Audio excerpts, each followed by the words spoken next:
join me for my last 2 days at Disney World. So we got ready and headed straight in. We didn't need to rope drop anything today, so we just went and got some breakfast. We got this at the quick service location in the Lands Pavilion. It was just an egg and ham sandwich. It was absolutely delicious. Then we did Soarin' and we did Living with the Land, and then we decided to do some more resort hopping. We actually headed to Pop Century.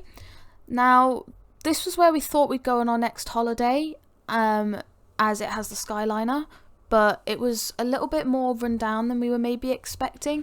It did have a really cool splash zone, but it felt like it needed a bit of updating.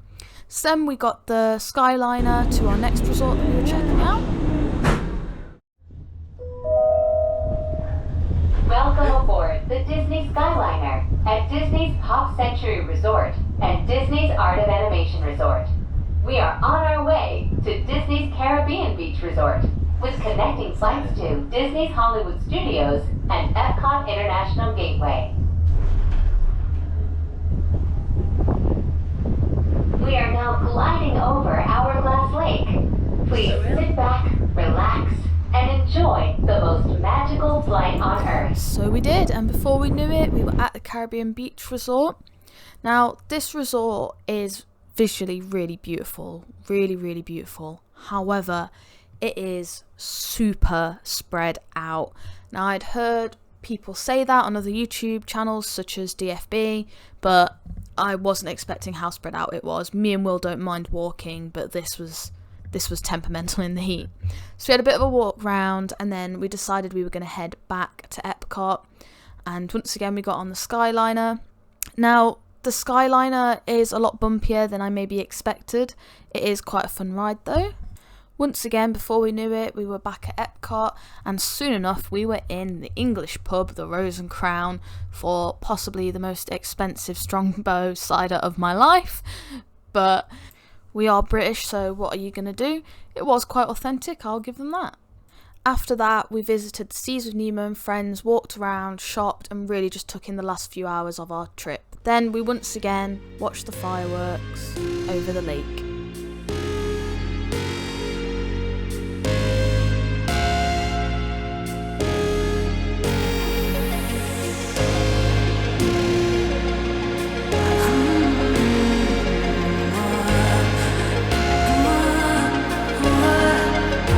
Maybe I'm indecisive, maybe it's all too late. Maybe I'm just done fighting, maybe, oh, maybe I'm indecisive, maybe it's all too late. Maybe I'm just done fighting, it's all too late, it's all too late. So with that, we said goodbye to our favourite park, Epcot. We came out the back entrance and had a look at the boardwalk, which is where we stayed last time, just as kind of a homage to our last holiday here, and because it's just really beautiful. We caught our Uber from here back to the hotel and packed ready for the next day. It is leaving day, unfortunately. We are both very sad. The cases are packed. I packed them mostly last night, so we weren't rushing this morning, but we have had to use our extra duffel bag after all. For the silliest reason, do you want to tell them why, Will? Why are we using an extra duffel bag? So I've got 2.5 kilos of Jolly Ranchers. Yeah, so Will buys sweets for work when we go on holiday, and he thought 2 bags were better than 1. We didn't have room for 1 bag, let alone 2. But yeah, that's it. I feel quite ill today. I don't know if it's like the anxiety of getting home, or unfortunately there was someone coughing on us yesterday. So we don't know if I've caught something or I'm just ill with stress. I don't know. We'll see. But see you later. So we left our bags with guest services and headed to Disney Springs as we had a little bit of time to kill. I went to this great shop which has really good cheap souvenir soap. And then unfortunately things took a turn.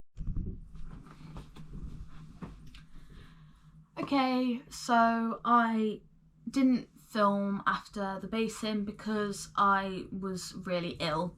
So I felt really sick. It was just nerves, I'm fairly certain, because after the flight, or midway through the flight really, I started to feel better.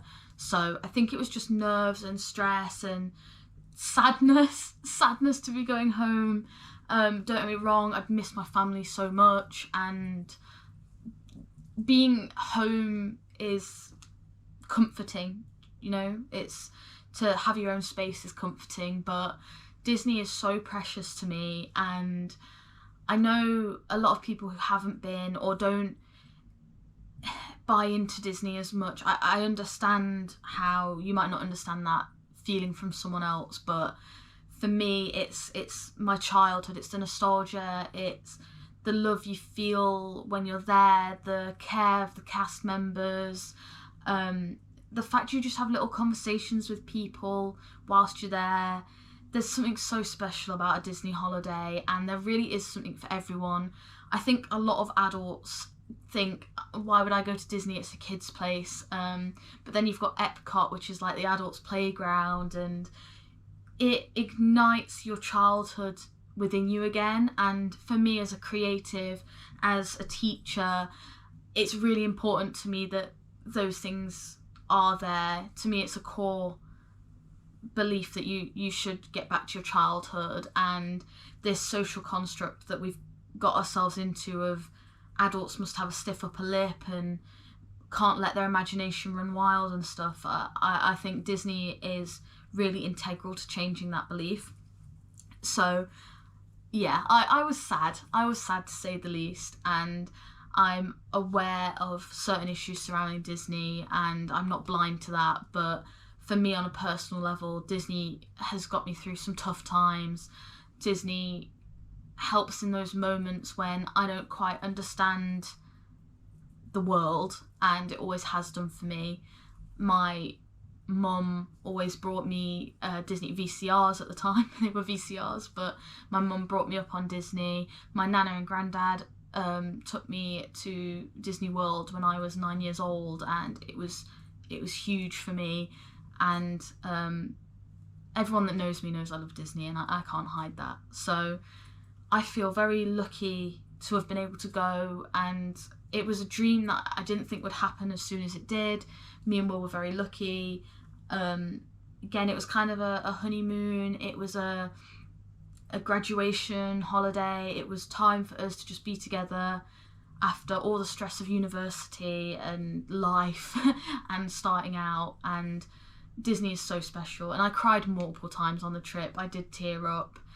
I can't explain to you that feeling of, like everyone says about Main Street, but for me it's the fireworks, the shows. We watched Walt Disney Presents and I cried. It's so hard to explain to people that feeling of kinship and belonging that sometimes you can feel at Disney. So thank you, Walt Disney Imagineers, for that. I think you do a great job. And thank you, cast members. Like I said, we had cast members that integrally made our trip so much more magical. Claudia, Daryl, Jamie, like honestly, we were so lucky by the people we had around us. So thank you for that trip. Obviously this isn't sponsored, it's not, I don't know if Disney's even going to see this, but should any PR representative come across this, I do appreciate it. And yeah, definitely, if you can ever experience a Disney holiday in your life, please do.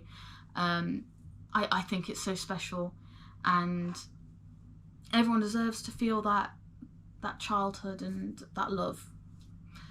Thank you so much for sticking with me through my entire 2-week holiday. It's been a long one, it's been a learning curve. I have another travel video set up coming in a couple weeks as I'm about to go on holiday. As of releasing this video, I believe I will be flying, so I will speak to you when I get back, and thank you so much. A lot of love, people.